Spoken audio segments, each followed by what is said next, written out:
সারা দেশে বইছে তীব্র তাপদাহ, বাড়ছে গরমজনিত নানা রোগে আক্রান্তের সংখ্যা। হাসপাতালগুলো প্রস্তুত রাখার নির্দেশ স্বাস্থ্যমন্ত্রী। চট্টগ্রামে বাংলাদেশ সেনাবাহিনীর আর্টিলারি সেন্টারে বঙ্গবন্ধু শেখ মুজিব ব্যাটারি কমপ্লেক্সের উদ্বোধন করলেন প্রধানমন্ত্রী শেখ হাসিনা। এবং সোমালীয় জলদস্যুদের কবল থেকে মুক্ত এমভি আবদুল্লাহ পৌঁছল সংযুক্ত আরব আমিরাতের জলসীমায়। বিকেলে নোঙ্গর পড়বে হামদিয়া বন্দর।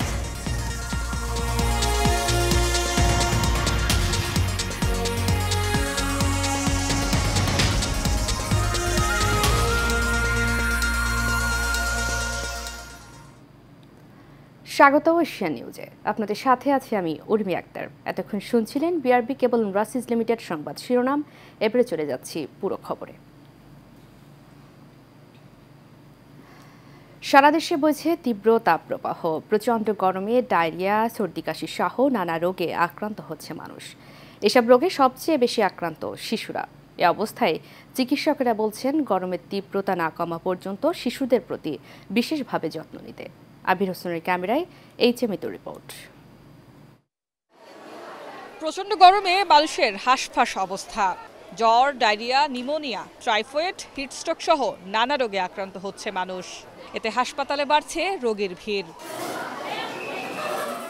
তবে সব বয়সের মানুষের কষ্ট হলেও এই গরম সবচেয়ে বেশি কাবু করছে শিশুদের। গরমজনিত বিভিন্ন রোগে আক্রান্ত হয়ে হাসপাতালে শিশু রোগীদের সংখ্যা ক্রমে বাড়ছে। গরমের থেকে ঠান্ডা, নিউমোনিয়া, জ্বর 15 দিন হাসপাতালে, ফরিদপুর ছিলাম 3 দিন, এখানে আসছে আজকে 11 দিন। প্রচন্ড গরমের কারণে বাচ্চাটা অসুস্থ, আছে 1 মাস। দেখি বাচ্চা অনেক অসুস্থ হয়ে গেছে। তারপরে এইখানে নিয়ে আসছি, এইখানে আল্লাহর রহমতে একটু ভালো দেখা যাইতেছে, যে গরমের থেকেই হয়েছে। চিকিৎসকরা বলছেন গরমের তীব্রতা না কমা পর্যন্ত শিশুদের প্রতি বিশেষ যত্ন নিতে হবে। তীব্র গরমে যেটা হয় সেটা হচ্ছে পানি শূন্যতা বিরাজ করে।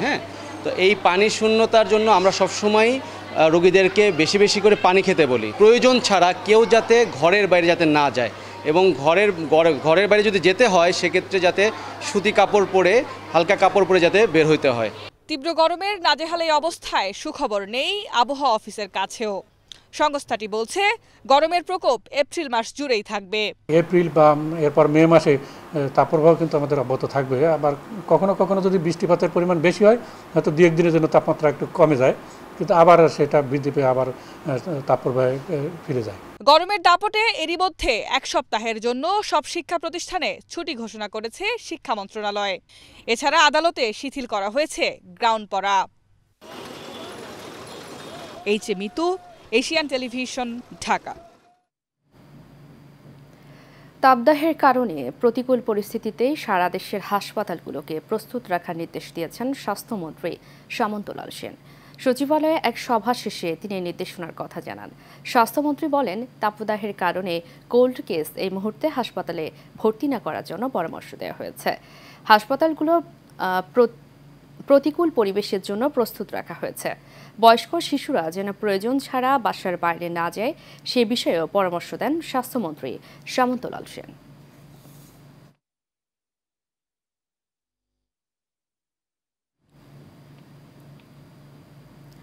মেহেরপুরের গাংনীতে হিট স্ট্রোকে শিল্পী খাতুন নামের এক গৃহবধূর মৃত্যু হয়েছে। সকাল 8টায় উপজেলার রুয়েরকান্দি গ্রামে এই ঘটনা ঘটে। শিল্পী খাতুন রুয়েরকান্দি গ্রামের আবু তাহেরের স্ত্রী। স্বজনরা জানান, গত কয়েকদিনের মতো সকাল থেকে শুরু হয়েছে তীব্র তাপদাহ। এই তাপদাহের মধ্যে শিল্পী খাতুন নিজ বাড়িতে কাজ করার সময় স্ট্রোক করে মারা যায়।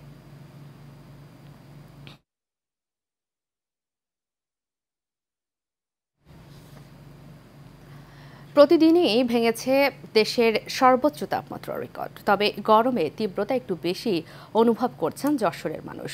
অতিরিক্ত তাপমাত্রা থেকে বাঁচতে গাছের ছায়ায় ও পুকুরের পানিতে আশ্রয় নিচ্ছেন তারা। হাসিবুর রহমান শামীমের তথ্য ছবিতে বিস্তারিত জানাচ্ছেন অনুকৃতি আদিত্য।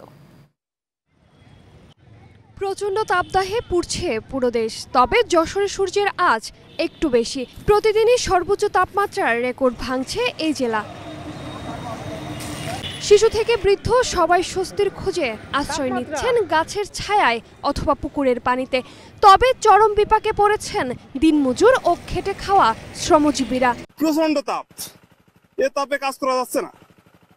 এই কাজ করছি, মেশিনে পানি খাচ্ছি, জিরোচ্ছি, আবার এই কাজ করছি 1-5 মিনিট অন্তর এই ছায়া যেতে হচ্ছে। আর যে রোদের অবস্থা, এই রোদি তো বেড়ানো খুব মুশকিল, যে তাপমাত্রা খুব অতিরিক্ত। 5 মিনিট করছে আর ওই ছায়াতে বসছি।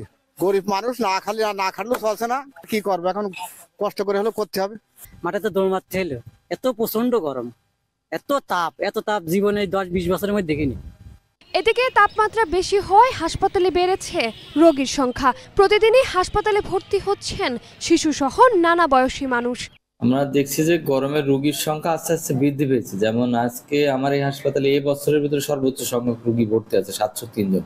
তো আমরা আশঙ্কা করছি যে ডায়রিয়া রোগী বাড়তে পারে, সেই বিষয়ে আমাদের প্রস্তুতি আছে। নিরাপদ পানি খাইতে হবে। এই গরমের সময় মানুষের যেটা হয় যে রাস্তাঘাটের যে খোলা পানি সেটা খায় এবং ডায়রিয়া আক্রান্ত হয়, সেটা খাওয়া করা যাবে না। পর্যাপ্ত পরিমাণ নিরাপদ পানি সেটা গ্রহণ করবে। প্রচণ্ড তাপদাহে প্রয়োজন ছাড়া ঘর থেকে বের না হওয়ার পরামর্শ দিয়েছেন জেলা প্রশাসন। অনুকৃতি আদিত্য, এশিয়ান টেলিভিশন। দর্শক, তাপদাহের আরও খবর জানাতে আমাদের সাথে রাজশাহী থেকে সরাসরি যোগ দিচ্ছেন সহকর্মী বারিউল আলম শান্ত। শান্ত, আমাকে শুনতে পাচ্ছেন? শান্ত, এখনো পর্যন্ত রাজশাহীতে সর্বোচ্চ কত ডিগ্রি তাপমাত্রা রেকর্ড হয়েছে এবং আবহাওয়া অফিস কি বলছে আমাদেরকে জানাবেন। গত কয়েকদিনের রাজশাহীতে তীব্র তাপদাহ এবং ভ্যাপসা গরমে জনজীবনে চরম দুর্ভোগ নেমে এসেছে। বিশেষ করে সবচেয়ে বেশি দুর্ভোগে পড়েছেন শ্রমজীবী ও নিম্ন আয়ের যারা খেটে খাওয়া মানুষ রয়েছেন তারা।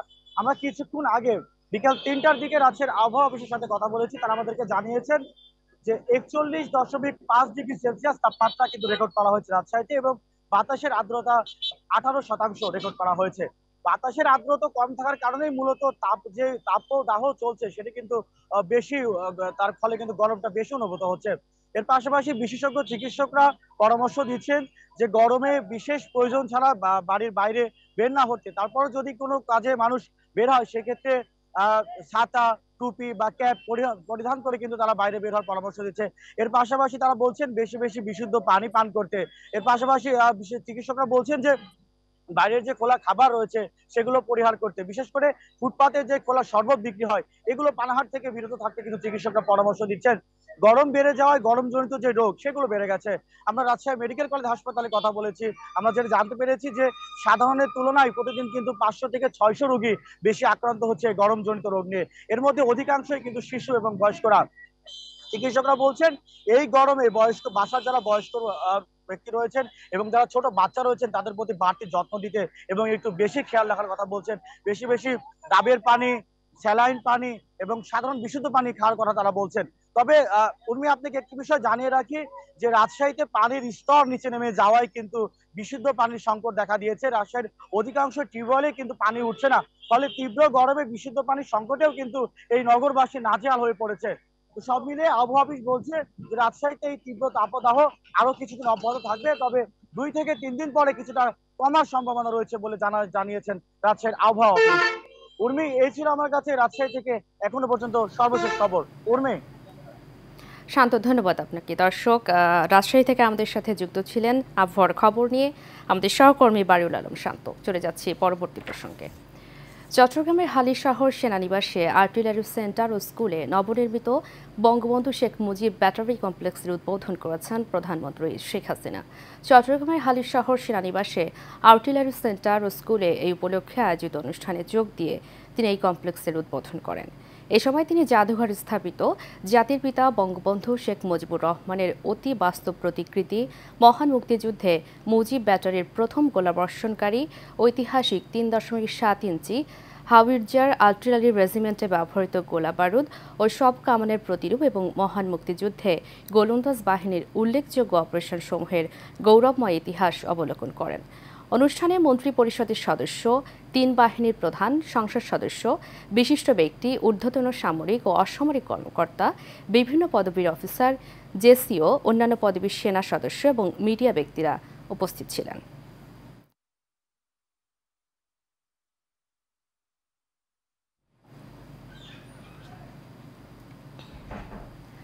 বিএনপি এখন রাজনৈতিকভাবে টালমাটাল অবস্থায় বলে মন্তব্য করেছেন আওয়ামী লীগের সাধারণ সম্পাদক, সড়ক পরিবহন ও সেতুমন্ত্রী ওবায়দুল কাদের। তিনি বলেন, ব্যর্থ রাজনীতির ধারায় হাঁটায় হোঁচট আর ঝাঁকুনির প্রকোপে আক্রান্ত বিএনপি। সকালে গণমাধ্যমে দেওয়া এক বিবৃতিতে এসব কথা বলেন আওয়ামী লীগের সাধারণ সম্পাদক। বিএনপির নেতিবাচক কর্মকাণ্ডের প্রতি জনগণের কোনো আগ্রহ নেই জানিয়ে ওবায়দুল কাদের বলেন, বিএনপির প্রতি জনগণের এক ধরনের ঘৃণা রয়েছে। বিএনপির নেতারা তাদের দুঃশাসনের দুর্বিষহ দিনগুলোতে জনগণকে ফিরিয়ে নিয়ে যেতে চায় বলেও জানান ওবায়দুল কাদের।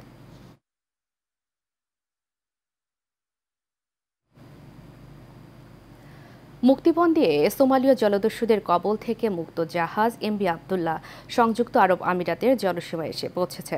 শনিবার সন্ধ্যার পর জাহাজটি দেশটির জলসীমায় প্রবেশ করে।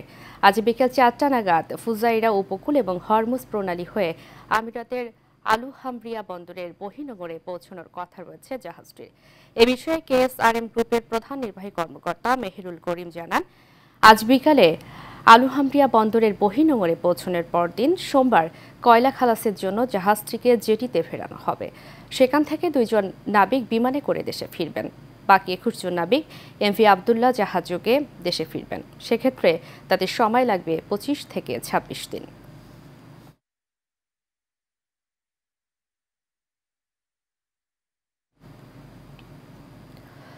রাজধানীর খিলগাঁও রেলগেটে চলন্ত ট্রেন থেকে নামতে গিয়ে বাঁ পায়ের সব আঙ্গুল কেটে পড়েছে তেল, গ্যাস, খনিজ সম্পদ ও বিদ্যুৎ বন্দর রক্ষা জাতীয় কমিটির সদস্য সচিব অধ্যাপক আনু মোহাম্মদের। সকাল 10টার দিকে এই দুর্ঘটনা ঘটে। আহত অবস্থায় তাকে উদ্ধার করে ঢাকা মেডিকেল কলেজ হাসপাতালে ভর্তি করা হয়েছে। ঢাকা মেডিকেলের জরুরি বিভাগের চিকিৎসকরা জানিয়েছে, অধ্যাপক আনু মোহাম্মদের বাঁ পায়ের সবগুলো আঙ্গুল কাটা পড়েছে। এছাড়া ডান পায়ের বৃদ্ধাঙ্গুলিও ক্ষতিগ্রস্ত হয়েছে। তাকে জরুরি বিভাগে ভর্তি রাখা হয়েছে। বিভিন্ন সময়ে কয়লা খনি শ্রমিকদের মৃত্যুতে দিনাজপুরে গতকাল একটি শোকসভা অনুষ্ঠিত হয়। সেই সভায় অংশ নিতে গিয়েছিলেন তিনি। আজ দিনাজপুরের ফুলবাড়ি থেকে ট্রেনে করে ঢাকায় ফিরছিলেন। তার বাসা খিলগাঁওয়ে। সেখানে নামতে গিয়েই এই দুর্ঘটনা। আহত অধ্যাপক আনু মোহাম্মদ বলেন, ট্রেনটি খিলগাঁও রেলগেট এলাকায় পৌঁছলে গতি কমিয়ে দেয়। তখন সেখান থেকে ট্রেন থেকে নামছিলেন, তবে নামার পর পা ফসকে চাকার ভিতরে চলে যায়।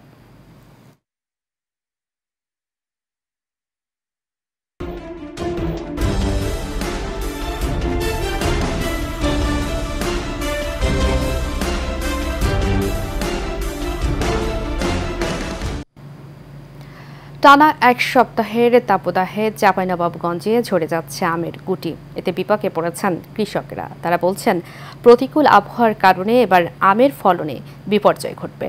আর গবেষকরা বলছেন, প্রয়োজনীয় পরিচর্যার মাধ্যমে আমের গুটি ঝরা রোধ করা সম্ভব। মোহাম্মদ নাদিম হোসেনের পাঠানো তথ্যচিত্রে বিস্তারিত জানাচ্ছেন মণ্ডল এনাম।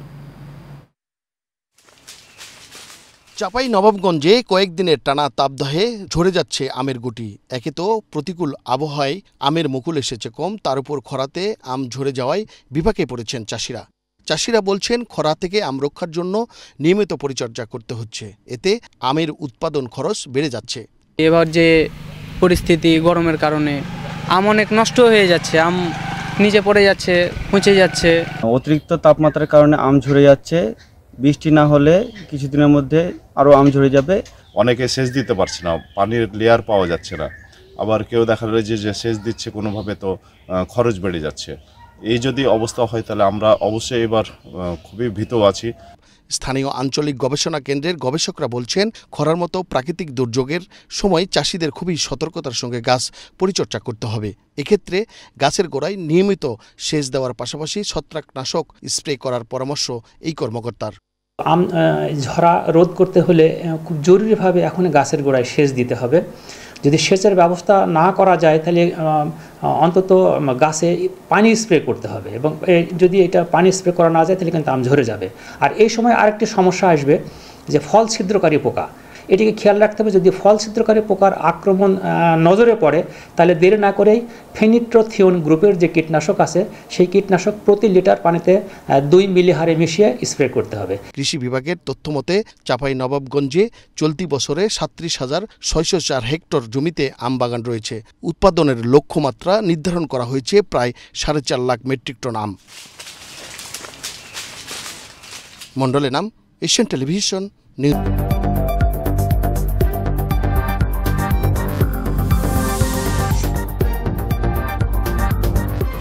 HMXpert B500 CWR স্বাধীনতার সুবর্ণ জয়ন্তীতে নতুন বাংলাদেশ গড়ার প্রত্যয়।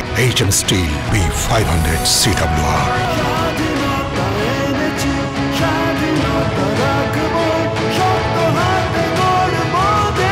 HM Steel।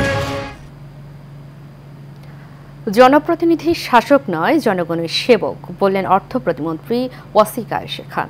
চট্টগ্রামের আনোয়ারা উপজেলার চাঁদপুর চৌমোহনী বাজারের দক্ষিণ পাশে ঈদ পুনর্মিলনী ও বর্ষবরণ উদযাপন অনুষ্ঠানে তিনি সব কথা বলেন। প্রতিমন্ত্রী এ সময় আরও বলেন, জনগণের কল্যাণে জনপ্রতিনিধিকে কাজ করতে হবে। এর আগে খণ্ড খণ্ড মিছিল নিয়ে আনোয়ারা ও কর্ণফুলী উপজেলা থেকে নেতাকর্মীরা আসেন সমাবেশ স্থলে। কানায় কানায় পূর্ণ হয় সমাবেশ স্থল।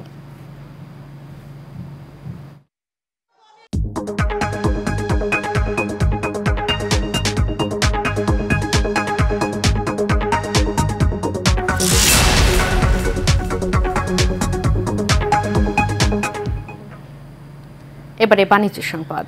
জাঁকজমকপূর্ণ আয়োজনের মধ্য দিয়ে বিআরবি হসপিটালের দশম প্রতিষ্ঠাবার্ষিকী উদযাপন এবং সেবা সপ্তাহের উদ্বোধন করা হয়েছে। সকালে রাজধানীর পান্থপথ বিআরবি হসপিটালের প্রতিষ্ঠাবার্ষিকীর উদ্বোধন করেন হসপিটালের ব্যবস্থাপনা পরিচালক মোহাম্মদ পারভেজ রহমান। এ সময় উপস্থিত ছিলেন পরিচালক মোহাম্মদ শামসুর রহমান, অধ্যাপক ডাক্তার ABM আবদুল্লাহ, অধ্যাপক ডাক্তার কবির চৌধুরী, অধ্যাপক মবিন খান সহ আরও অনেকে।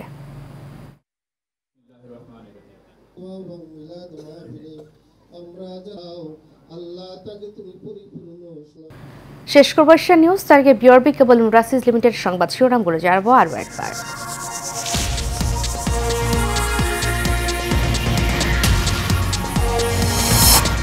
সারা দেশে বইছে তীব্র তাপদাহ, বাড়ছে গরমজনিত নানা রোগে আক্রান্তের সংখ্যা। হাসপাতালগুলো প্রস্তুত রাখার নির্দেশ স্বাস্থ্যমন্ত্রী। চট্টগ্রামে বাংলাদেশ সেনাবাহিনীর আর্টিলারি সেন্টারে বঙ্গবন্ধু শেখ মুজিব ব্যাটারি কমপ্লেক্সের উদ্বোধন করলেন প্রধানমন্ত্রী শেখ হাসিনা। এবং সোমালীয় জলদস্যুদের কবল থেকে মুক্ত MP আবদুল্লাহ পৌঁছল সংযুক্ত আরব আমিরাতের জলসীমায়। বিকেলে নোঙ্গর করবে হামদিয়া বন্দরে। এশিয়ান নিউজ এ পর্যন্তই। পরবর্তী সংবাদ দেখার আমন্ত্রণ জানিয়ে শেষ করছি। ধন্যবাদ সবাইকে।